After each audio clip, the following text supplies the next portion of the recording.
टाळ्यांनी स्वागत करूया. करोडो मुलांचे inspiration Gaikwad the superstar Riteish Deshmukh sir यांचं.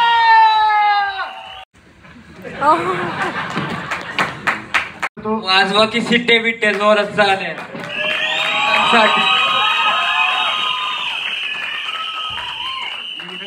आता काय बिग बॉसचे पुढचे होस्ट तुम्ही आहात का? आम्हा दोघांना कंटेस्ट म्हणून जावं लागेल. आता काय बोलू, बघितलं की मना दर्पणच येत नाही, कारण भावचा धक्का म्हणजे सोपं नव्हतं. अहो आता तुमचा धक्का आहे महाराष्ट्राला, त्याचं काय? खरंच तुम्ही आमच्या टेलरला आला, तुमचं पाय लागलं, लय भाग्यवान आहे आम्ही. नाही तुम्ही खूप खूप शुभेच्छा. एक टेप करा ना, जा फक्त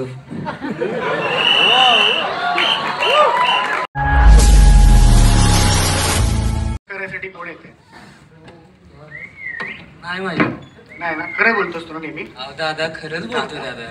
ओके दादा, तुम्ही बोलत नाही. तर जास्त वेळ न घालवता बिग बॉस तीच करतो. बिग बॉसची टॉपी माझ्याच नावा होती, कॉललेली माझ्या नावावर. सूरज बिग बॉस मध्ये सूरज टॉपचा किंग होता म्हणून बिग बॉस गाजला, आणि आणखीन एक कारणाने बिग बॉस गाजला, तो म्हणजे भाऊचा धक्का. भाऊचा धक्का जोरातच होता, कारण सूरज चव्हाण टॉपचा त्याला. जोरदार टाळ्यांनी स्वागत करूया. करोडो मुलांचे inspiration Gaikwad the superstar Riteish Deshmukh sir यांचं.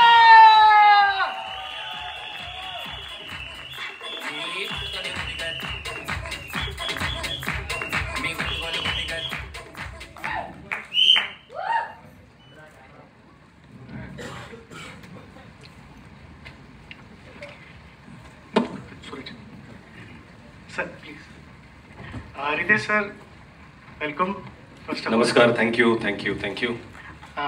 ग्रँड फिनालेला तुम्ही जेव्हा केदार सरांनी अनाऊन्स केलं तेव्हा त्या मंचावर होता, आणि आज 6 months डाऊन द लाईन सूरजच्या फिल्मचा ट्रेलर लॉन्च होतोय आणि तो तुमच्या हस्ते होतोय. नक्कीच काय वाटतंय आम्हाला ऐकायला आवडेल.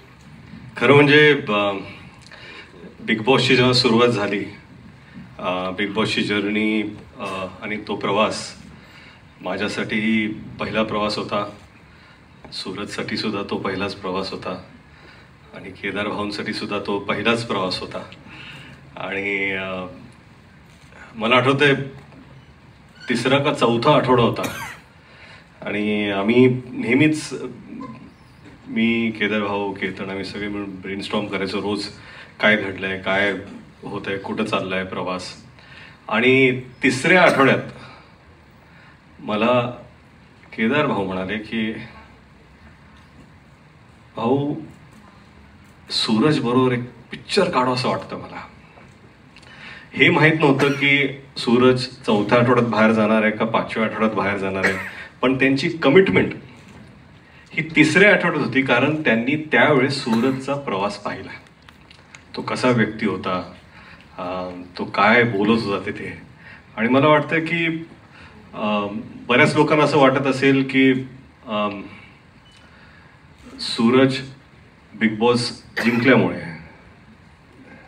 त्यांनी ते विजेते ठरल्यानंतर हा चित्रपट बनला असेल, पण असं नाही आहे. आणि याचा मी साक्षीदार आहे की 3ऱ्या आठवड्यात, आणि मला म्हणाले की सूरज 4थ्या आठवड्यात बाहेर जाऊ द्या का 5व्या आठवड्यात बाहेर जाऊ द्या, सूरज कधीही जरी बाहेर झाला माझ्यासाठी तो विनर आहे 3ऱ्या आठवड्यात. आणि मला त्याच्यामध्ये अशी काहीतरी छान गोष्ट दिसली, आणि त्यावेळेसपासून ते स्क्रिप्टवर काम करायला सुरू झालं. आणि 10व्या आठवड्यात माझी स्क्रिप्ट रेडी आहे, 11व्या आठवड्यात ड्राफ्ट करतोय. म्हणजे हे करता करता ते स्क्रिप्ट लिहित होते सूरजसाठी. मला तुम्हाला सांगायचंय की असं नव्हतं की तुम्ही जिंकल्यामुळे झालं. आणि त्यासाठी मला आठवतंय जेव्हा चित्रपट अनाऊन्स करायचा होता, आणि दोन्ही जे फायनलिस्ट होते ते स्टेजवरती होते, आणि केदार भाऊ म्हणाले की मला माहिती नाही कोण जिंकणार आहे, त्याच्या आधी मला अनाऊन्स करू द्या. आणि खरंच त्यानंतर त्यांनी अनाऊन्स केलं. किती 5 महिने 6 महिने झाले, ऑक्टोबरमध्ये झालं. कसं करता हो तुम्ही? एक मिनिट असं म्हणजे माझा वेगळाच प्रवास चालू आहे डिरेक्शनचा. तुमची स्पीड, तुमच्याकडून मला शिकायचं भरपूर आहे. मी येणार आहे पुढच्या चित्रपटात असिस्ट करायला. पण सूरज, तुमचा खरंच खूप खूप अभिमान आहे मला. धन्यवाद. तुम्ही ज्या प्रकारे म्हणजे गेम तर खेळला तो भाग वेगळाच, परंतु हा जो प्रवास आहे की स्वतःच्या खांद्यावरती तुम्ही हे जे सगळं प्रवास घेतलेला आहे, आणि खूप खूप शुभेच्छा केदार भाऊ. खरंच हिंमत लागते, कमिटमेंट लागते, आणि ती पूर्ण करणे. जेव्हा तुम्ही सूरजला शब्द दिला नव्हता, पण तुम्ही स्वतःलाच शब्द दिला होता, ती कमिटमेंट तुम्ही आज पूर्ण केली. तुम्हाला जिओ स्टुडिओला, आणि मला वाटतं की सूरजवर कित्येक लोक महाराष्ट्रात प्रेम करतात. त्यांनी खरंच थिएटरमध्ये जाऊन जसं तुम्ही सूरजला सपोर्ट केलं बिग बॉस TV वरती शोमध्ये, तसंच मला वाटतं की सूरजचा हा प्रवास अतिशय महत्त्वाचा आहे. आणि प्रत्येकाने ज्या ज्या लोकांनी वोट केले भरभरून, त्यांनी नक्कीच तिकीट काढून हा प्रवास सूरजचा पाहावा, एवढीच मी अपेक्षा करतो आणि विनंतीही करतो. Thank you so much sir. मी विनंती करतो या चित्रपटाचे निर्माते दिग्दर्शक केदार सर, आपण कृपया स्टेजवरती या. आणि जिओ स्टुडिओज मराठीचे content head Nikhil Sane sir यांनी दोघांनी रितेश भाऊंचं स्वागत करायचं.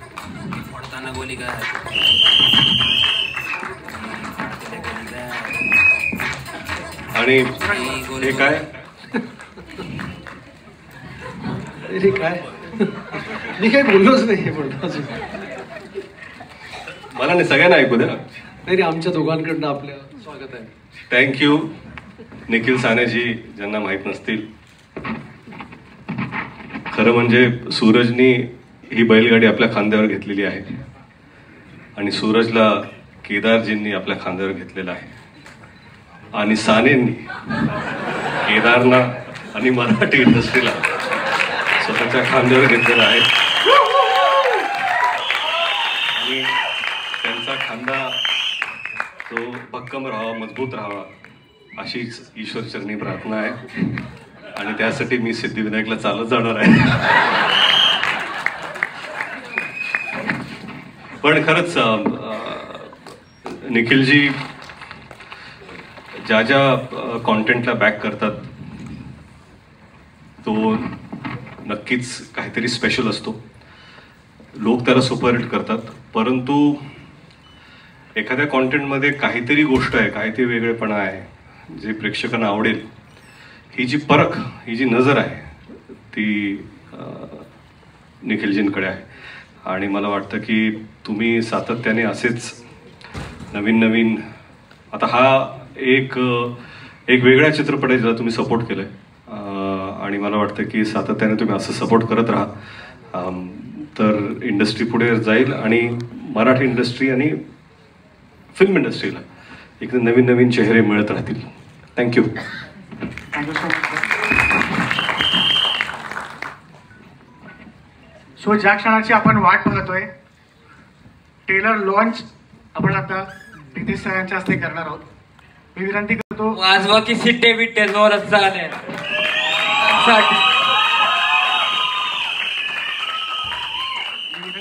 आता काय बिग बॉसचे पुढचे होस्ट तुम्ही आहात का? आम्हा दोघांना कंटेस्ट म्हणून जावं लागेल. तर मी विनंती करतो की रितेश सर, आपण प्लीज जाहीर करा. नाही, या चला, सूरज लाव रे तो व्हिडिओ.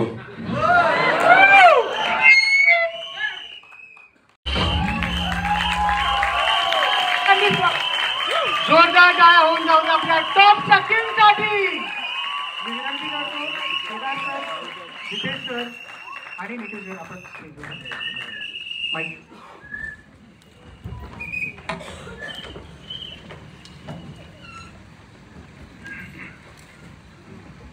रितेश सर,